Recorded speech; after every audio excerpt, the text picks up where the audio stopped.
A nation surrounded by the European Union, yet fiercely independent.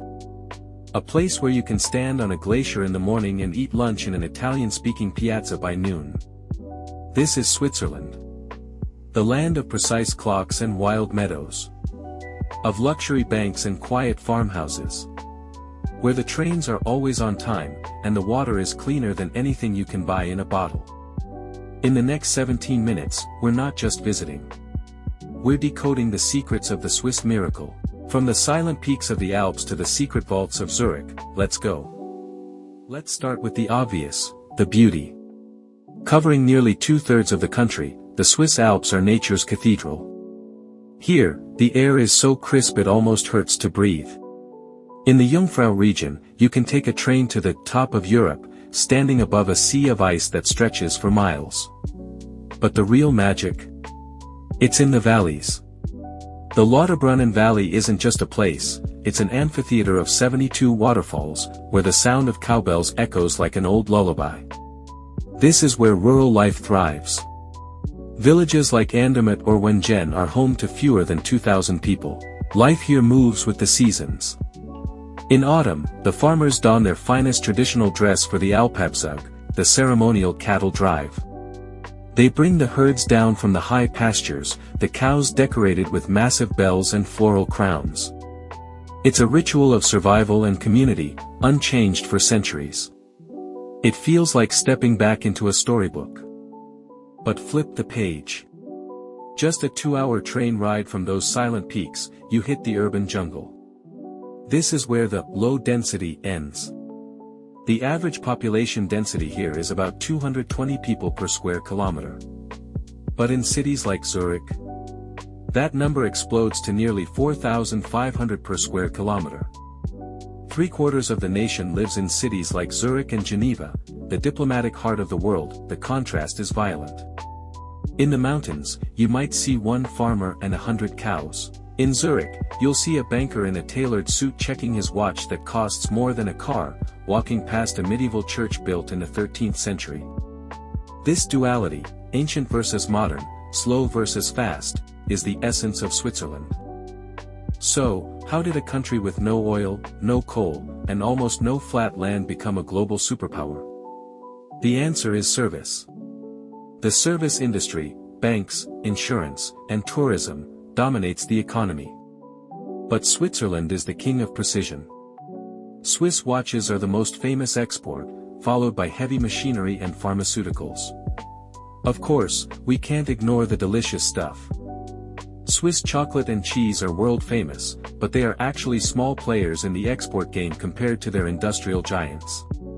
However, the real money machine, agriculture is tiny, covering less than 40% of the food we eat, but the banking sector generates around 10% of the country's entire value-added output. We'll get to the dark side of those banks in a minute. First, let's talk about the people.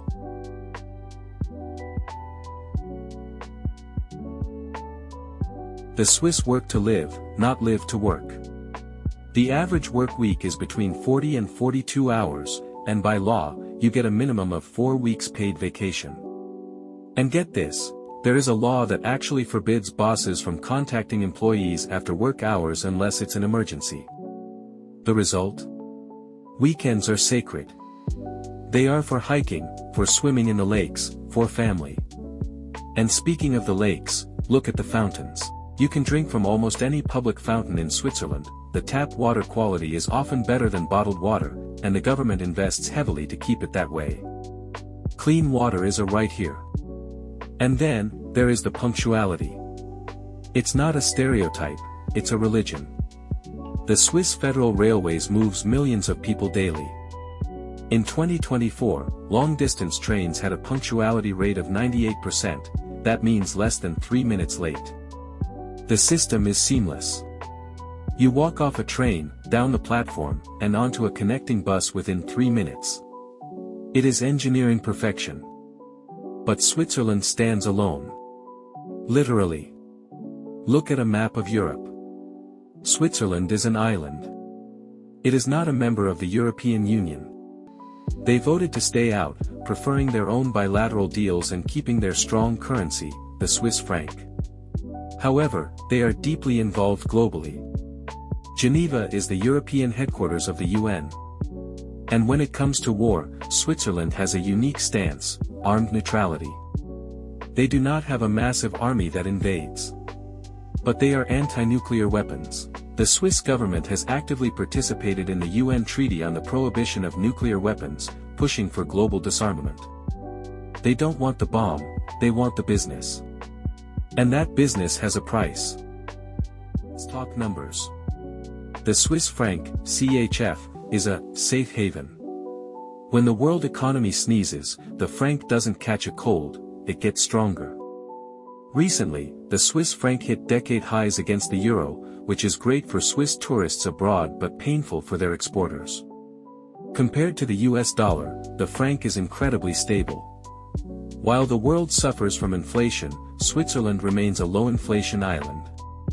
In fact, economists predict inflation to stay below 1% in the coming years, a dream for central bankers. But that stability costs money to live in. A small apartment in Zurich can easily cost you 4,000 Swiss francs a month. Yet, the flip side is the income. The average monthly salary in Switzerland is the highest in the world. In Geneva, the average monthly income pushes past $7,900. You get paid well, but you pay to play. So, can you move here? For immigrants, it is the golden ticket, but also a massive hurdle. If you are from the EU, moving is relatively simple. If you are from the USA, India, or Nigeria, the third countries, it is a fortress. A company can only hire a non-EU worker if they can prove there is literally no Swiss or EU citizen capable of doing the job. The opportunities are huge, but the red tape is a nightmare. And when you get here, you enter a linguistic labyrinth. There are 4 national languages: German, spoken by 62%, French, 23%, Italian, 8%, and Romansh. Socially, the Swiss are polite but private. You won't make friends easily at a bar, you make friends by joining a club, a hiking club, a shooting club, a knitting club. It's structured, just like everything else. But Switzerland isn't just watches and money. It is the home of human curiosity and compassion. Beneath the ground near Geneva lies CERN, home to the Large Hadron Collider, a 27-kilometer ring where scientists smash particles together at the speed of light to unlock the secrets of the universe. This is where the Higgs boson was discovered. This is where the internet was born, and it is the birthplace of the Red Cross. In 1859, a Swiss businessman named Henry Dunant witnessed a brutal battle in Italy. Horrified by the suffering, he proposed neutral organizations to care for wounded soldiers. That idea became the Red Cross, and its symbol is the inverse of the Swiss flag. A small country with a huge humanitarian heart. But we have to address the history books. During World War II, Switzerland remained neutral. But neutrality came at a moral cost. Recent historical commissions revealed that Switzerland served as the financial center for the Nazis. The Swiss National Bank accepted millions in gold from the German Reichsbank, much of it looted from occupied countries and even Holocaust victims. This leads us to the myth of the Swiss bank account. For decades, numbered accounts and banking secrecy were the law. The 1934 Banking Act made it a crime to reveal a client's name. This privacy protected persecuted Jews trying to hide their wealth from the Nazis, but it also protected dictators, warlords, and tax evaders. This leads us to the myth of the Swiss bank account. For decades, numbered accounts and banking secrecy were the law.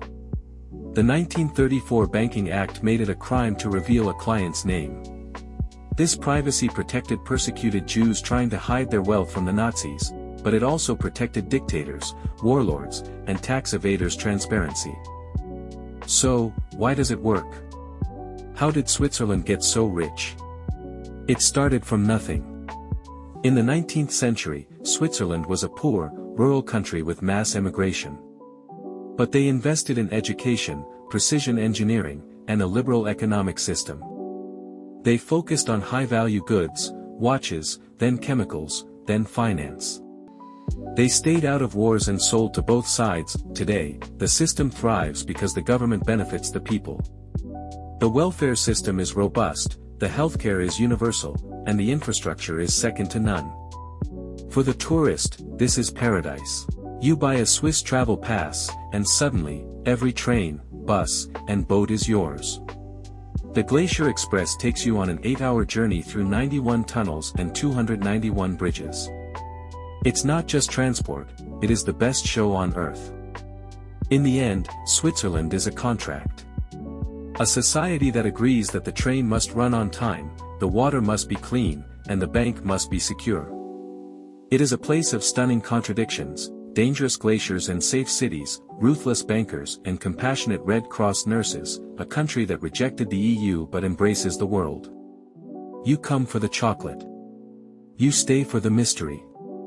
And you leave wondering why the rest of the world can't run as smoothly as a Swiss railway station.